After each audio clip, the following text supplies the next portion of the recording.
Hello, my name is Pooja. Welcome to another episode of your favorite program, Around the World.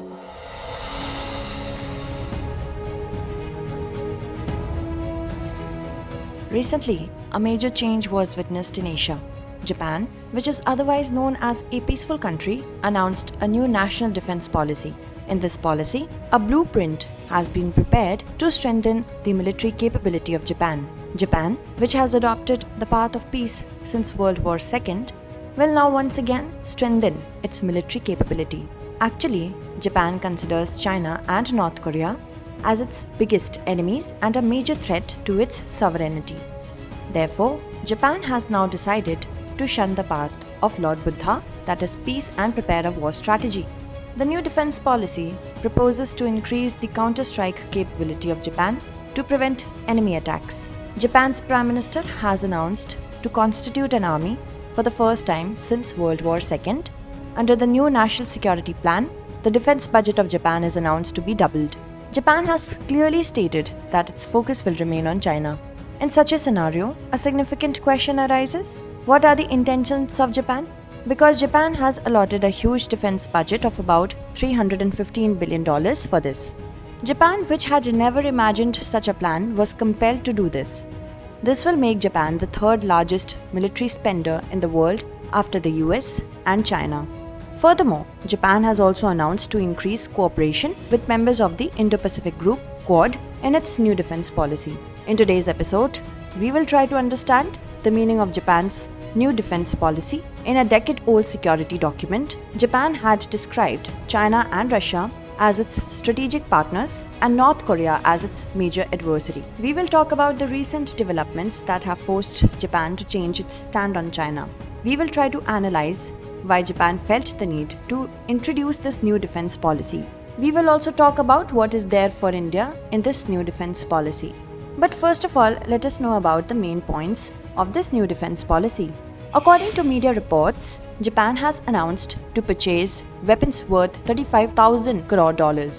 According to the new security document, Japan's defense expenditure will increase by $315 billion, that is about 26 lakh crore rupees in the next 5 years. By 2027, Japan's total annual expenditure will be $80 billion. According to the document, Japan will purchase long-range missiles by spending $37 billion. That is 3 lakh crore rupees in the next 5 years. It also includes purchasing 500 Tomahawk missiles from the US. Japan's Mitsubishi Heavy Industries will improve and mass produce its Type 12 surface-to-ship guided missile. According to report, Japan will also carry out Mitsubishi Heavy Industries will improve and mass produce its Type 12 surface-to-ship guided missile. According to report, Japan will also carry out research for the development of new weapons, including hypersonic weapons and unmanned aircraft. Actually, Japan adopted a pacifist constitution after its defeat in World War II. As per Article 9 of the Constitution of Japan, it can never use military power to settle its dispute with any country. In 1956, Japan drafted its pacifist policy. Under the policy, the US took responsibility for providing security to Japan. But a significant question arises: which recent developments have compelled Japan to take an aggressive stand? Actually, Japan is anticipating missile attacks on its territory. Japan believes that the existing interceptor missile defense system is not enough to stop these missile attacks. Japan is expressing this concern as North Korea has launched more than 30 missiles this year. One of these missiles also passed over Japan. On the other hand, China fired ballistic missiles near the southern Japanese islands. Lately, when an American MP, Nancy Pelosi, visited Taiwan, then China surrounded Taiwan and conducted military exercises. During this exercise, China fired ballistic missiles several times, and some of these missiles fell into Japan's special economic zone. It is also believed that China had deliberately fired its missiles into Japanese territory. Therefore, Japan wants to retaliate against China's attacks for defending its territory. Japan holds that possessing the capability to strike back is the right of a country. On the other hand, Japan considers the Russian attack on Ukraine as a lesson for countries around the world.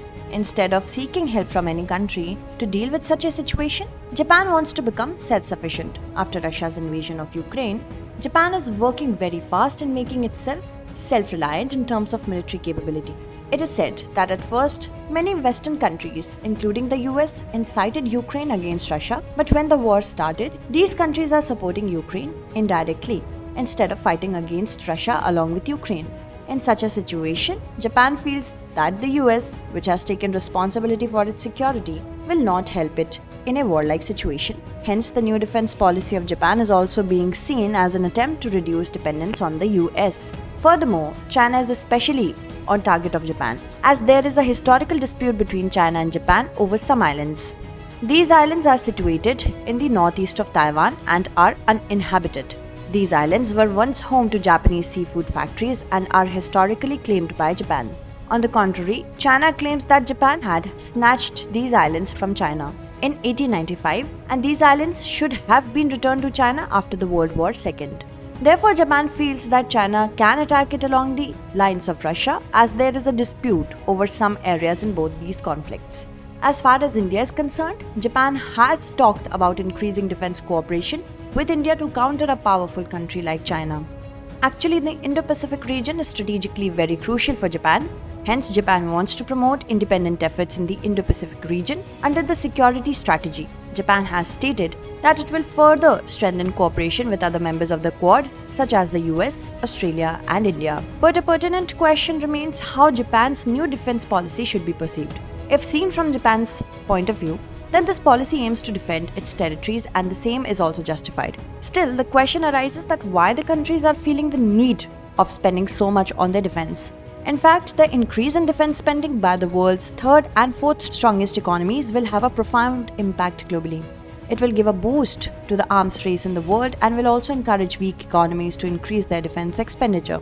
Unfortunately, the countries are spending billions of dollars on lethal weapons instead of spending it to end hunger and to develop vaccines against fatal diseases. In addition, climate change is already a global issue, but the rich countries are busy spending on weapons instead of giving grants to poor countries to deal with climate change.